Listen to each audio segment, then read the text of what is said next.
સિંગતેલનું સત્ય, નામ માત્રનું સિંગતેલ, સિંગતેલ કે પછી જી હા, આપ જે હંમેશા ખાવાના ઉપયોગમાં લો છો તે સિંગતેલ શું ખરેખર સિંગતેલ છે કે પછી સિંગતેલના નામે માત્ર આપ ડુપ્લિકેટ સિંગતેલ ખાઓ છો?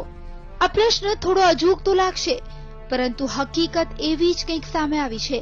રાજકોટ નજીકના ગોંડલ ગામમાં સિંગતેલની અનેક ઓઇલ મિલો આવેલી છે અને આ જ ઓઇલ મિલોમાં એક ઓઇલ મિલ છે આવકાર ઓઇલ મિલ। આ ઓઇલ મિલમાં ભેળસેળ થતી હોવાની બાતમી ફૂડ એન્ડ ડ્રગ વિભાગને મળી હતી અને આ જ હકીકતને આધારે ફૂડ એન્ડ ડ્રગ વિભાગે ગોંડલની આવકાર મિલમાં જ્યારે દરોડા પાડ્યા ત્યારે સામે આવ્યું સિંગતેલનું સત્ય।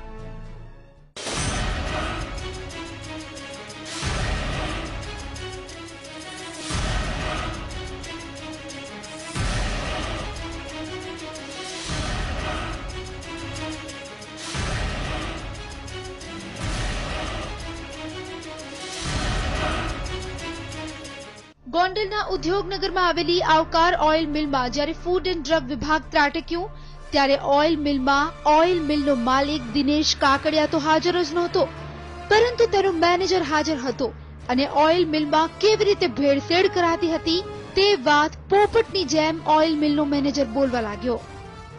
સિંગતેલ કઈ રીતે આપણે બનાવીએ છીએ?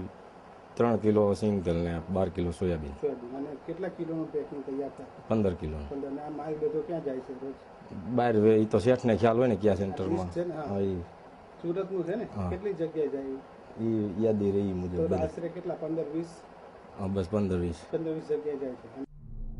સાંભળીને કદાચ આપ ચોંકી ગયા હશો કે સિંગતેલના એક 15 કિલોના ડબ્બામાં માત્ર સિંગતેલ તો 3 જ કિલો હોય છે, બાકી 12 કિલો સોયાબીન હોય છે અને તેમાં ભેળવવામાં આવે છે સિંગતેલનું એસેન્સ। સિંગતેલનું એસેન્સ આ સાંભળીને પણ નવાઈ લાગશે, પરંતુ આ જ હકીકત છે। આ ઓઇલ મિલમાં સિંગતેલના નામે સોયાબીનનું તેલ જ ભરાય છે અને તેમાં ભેળસેળ કરાય છે સિંગતેલના એસેન્સની।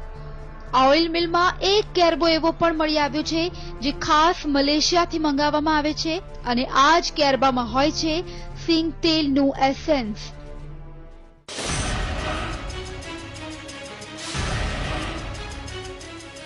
અમને અહીંયા ગાડી મળ્યું છે કે એ લોકો મોટાભાગનું સોયા તેલ, થોડુંક સિંગતેલ અને બાકી ફ્લેવર ઉમેરી અને શુદ્ધ સિંગતેલના નામે જુદી જુદી બ્રાન્ડથી આ લોકો સુરતના માર્કેટમાં વેચે છે। એટલે અત્યારે હાલ અમે 8,500 લીટર જેટલું સિંગતેલ નહીં પણ જે કોઈ તેલ હોય એ જપ્ત કરીએ છીએ અને 3 સેમ્પલ લઈએ છીએ અને એમાં અમને ફ્લેવર પણ મળી ચૂકેલી છે, એટલે એડલ્ટન્ટ તરીકે ફ્લેવરનું પણ સેમ્પલ લઈએ છીએ। ગોંડલની આવકાર ઓઇલ મિલમાં સિંગતેલની બહાર આવેલી આ હકીકત માત્ર આટલી જ નથી। આ ઓઇલ મિલમાં દરોડા પાડતા તંત્રને જુદી જુદી બ્રાન્ડના 12 થી 13 પ્રકારના સ્ટીકર્સ અને આ સ્ટીકર્સની આડમાં નકલી સિંગતેલ સુરતની જુદી જુદી પેઢીમાં મોકલી દેવામાં આવતું હતું અને આ વાતના લેખિત પુરાવા ફૂડ એન્ડ ડ્રગ વિભાગને હાથ લાગતા ફૂડ એન્ડ ડ્રગ વિભાગે ગોંડલ ઉપરાંત સુરતમાં નમૂના લેવાની કામગીરી હાથ ધરી છે। આ જે એસેન્સ ખરું ને મલેશિયાથી ઇમ્પોર્ટ કરેલું છે અને આ એસેન્સ